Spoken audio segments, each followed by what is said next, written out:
So I've been using the Galaxy Watch 4 for a few weeks now, and I don't think I've ever felt this torn over a watch before. In some ways, it feels like the best smartwatch that money can buy, but in others, it just kind of feels unfinished. I really should have recorded myself reacting to Samsung's announcement of this watch because I was genuinely excited for it, not just for the overall design and how sleek it looked, but also because Samsung and Google worked together on this watch. One of the biggest downfalls of last year's Galaxy Watch 3 was that it ran Tizen OS, a somewhat outdated looking operating system that just didn't have enough third-party apps to support it. Samsung aimed to fix that this year by bringing Google on board to put Wear OS on their newest watches. Here's the thing though. This watch does a lot of things right, but it also has some pretty significant downfalls, hence the title of this video. Let me start with the things that I love, and then we'll get into the problems that you might run into if you buy this watch. Reason number one. First of all, let me just say that I absolutely love the minimalistic design of the Galaxy Watch 4. I went with the all black version to match my Z Flip 3, but there are tons of colors to choose from, both for the cases and for the straps. The edges of the case are much flatter this year, and there's 2 buttons on the side to help out with navigation. The display is also a lot nicer this year. They've pushed the bezel a little closer to the sides, and they've upped the resolution to 450 by 450 on this tiny 1.4 inch AMOLED screen. That's one of the first things that I noticed actually. You can definitely tell a difference in sharpness on this display versus last year's display. There's also a bunch of new watch faces. Now, I'm not personally into these weird Bitmoji faces or Animoji or whatever the heck you call them, but there are some really nice ones in here. My personal favorite is the digital dashboard. There's 5 different complications that you can customize, and you get the benefit of prolonged battery life with it because that background is black, and AMOLED displays love black backgrounds because they can give the pixels a break and shut them off. Now, if you don't like any of the watch faces here, no problem. Since the Galaxy Watch 4 runs Wear OS, there are a ton, and I do mean a ton, of custom third-party watch faces available for you to choose from, both directly from the Google Play Store and through apps like Facer. And that brings me to reason number 2 I love this watch, and this is a big one.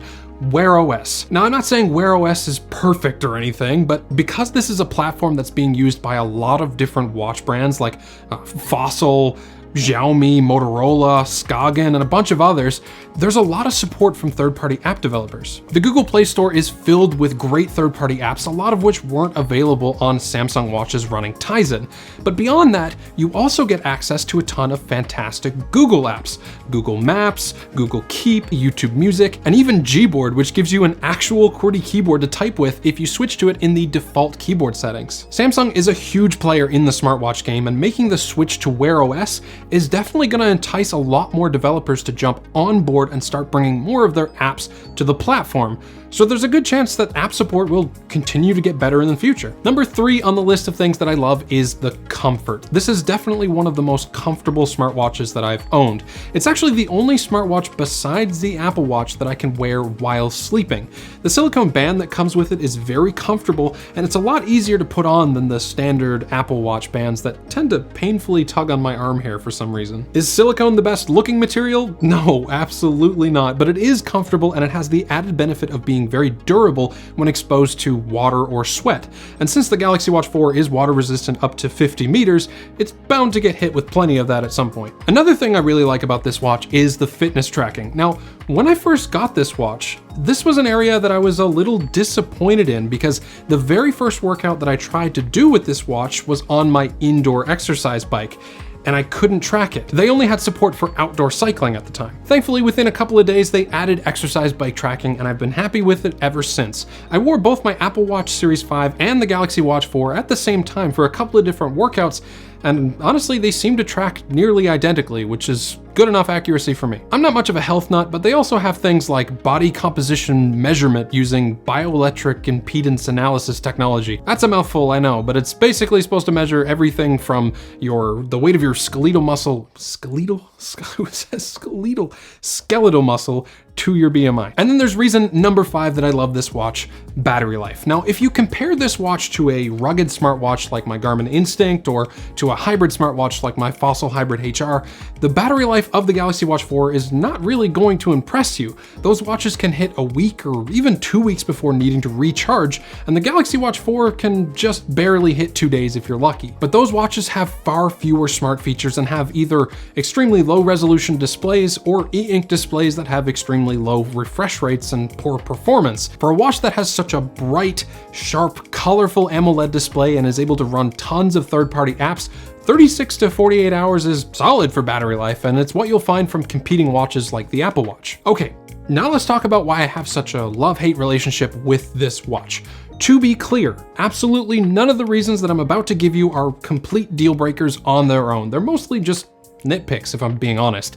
But when you combine them all together, the watch just starts to feel a little unpolished. Reason number one.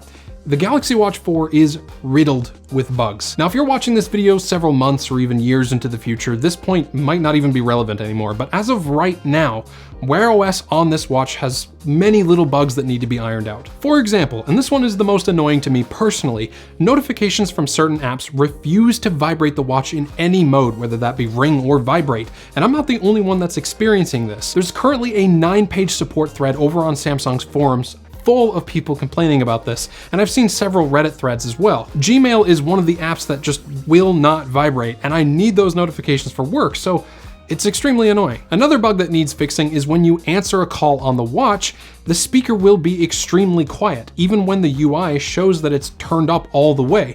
You need to turn that dial down and then all the way back up to get the correct volume. Also annoying. Then there's the fact that the raise to wake feature only works about 70% of the time right now. Every now and again, I'll turn to look at my watch and I'll rotate my wrist to see the time. Thankfully, the Galaxy Watch 4 has an always-on display, so even if the screen doesn't wake, I can still see it. But if my watch vibrates for a text message, sometimes it just refuses to wake up when I bring my wrist closer to my face. You can always tap it to wake it too, but even that doesn't work properly sometimes. Reason number two, at the moment, there's no Google Assistant on this watch, which seems really bizarre given that this is a Wear OS watch made in partnership with Google. The only thing that's available right now is Bixby, which is less than stellar and can't even really get a lot of text-to-speech commands right. This one will be solved in the future according to Samsung. They will be bringing the Google Assistant to the watch soon.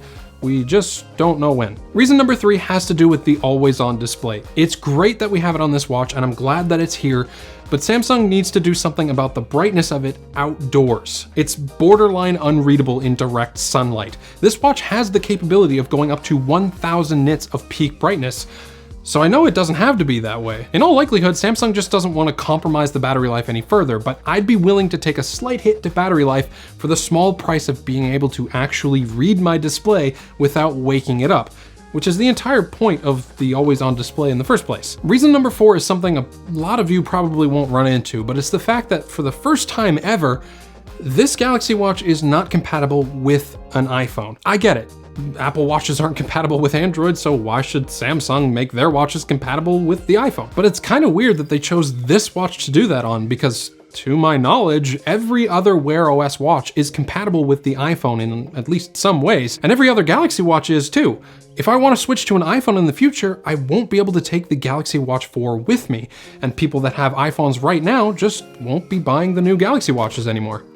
Bummer. And finally, the last thing that I really don't love about the Galaxy Watch 4 has to do with the performance. Look, I appreciate the fact that Samsung put a faster CPU and more RAM in this watch compared to last year, but it still doesn't seem to be quite enough for Wear OS yet. For the most part, it seems to be smooth enough, but every so often animations will freeze or opening apps will take just a little too long, and it just doesn't feel very refined for a brand new smartwatch.